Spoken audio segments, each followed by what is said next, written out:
A reading from the book of Genesis, chapter 3. Now the serpent was more crafty than the other beast of the field that the Lord God had made.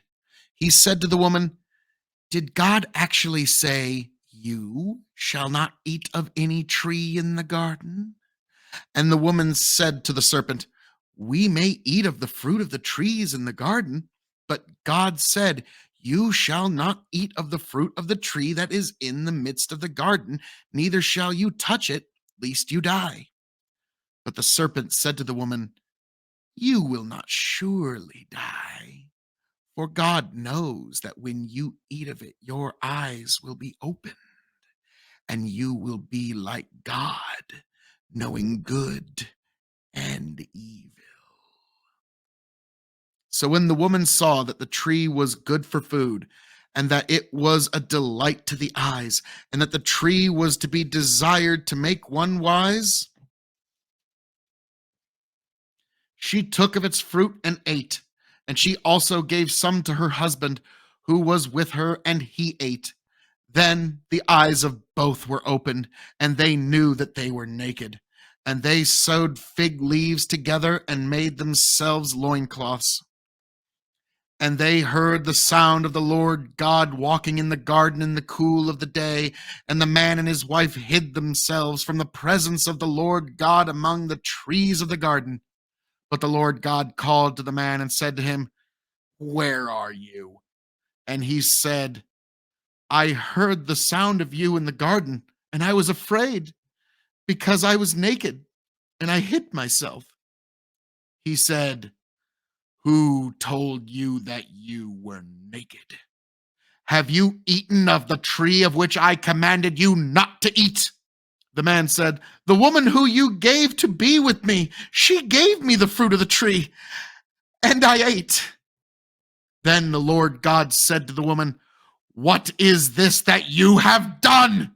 The woman said, "The serpent deceived me, and I ate." The Lord God said to the serpent, "Because you have done this, cursed are you above all livestock and above all beasts of the field. On your belly you shall go, and dust you shall eat all the days of your life.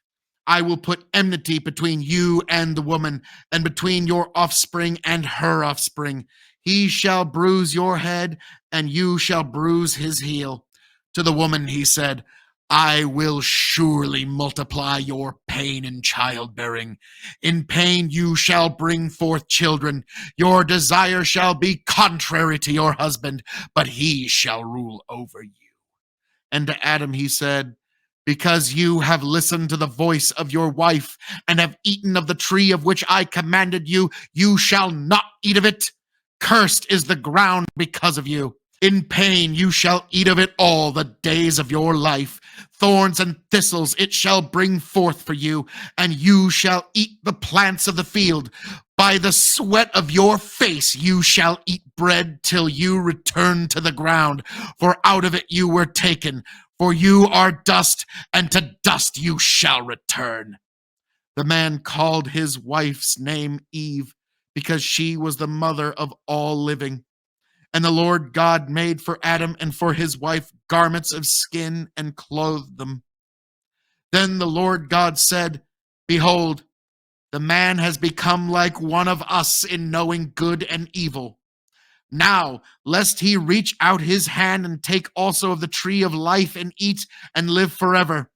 Therefore the Lord God sent him out of the Garden of Eden to work the ground from which he was taken.